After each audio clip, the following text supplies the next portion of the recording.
শনিবার আগরতলায় এসে পৌঁছন ইন্ডিয়া বাংলাদেশ স্পোর্টস ফ্রেন্ডশিপ ফোরামের 6 সদস্যের এক প্রতিনিধি দল।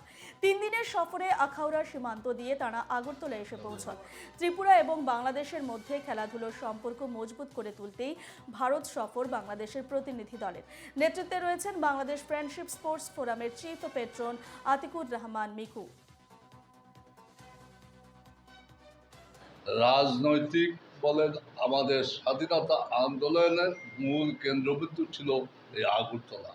তাই আজকে এই আগরতলার সমস্ত কৃষ্টি সভ্যতা এবং সবই বাংলা ভাষাভাষী আমাদের সাথে দীর্ঘদিনের বন্ধুত্ব সম্পর্ক। আমরা মনে করি যে স্পোর্টসটাকে আমরা দুই দেশের মধ্যে আমাদের আদান প্রদান এবং স্পোর্টসের মধ্যে দিয়ে আমরা দেশের যুব সমাজকে বা বাংলাদেশ এবং ভারতের বিশেষ করে ত্রিপুরার যুব সমাজকে আমরা সামাজিক অবক্ষয় থেকে আমরা যাতে দূরে রাখতে পারি।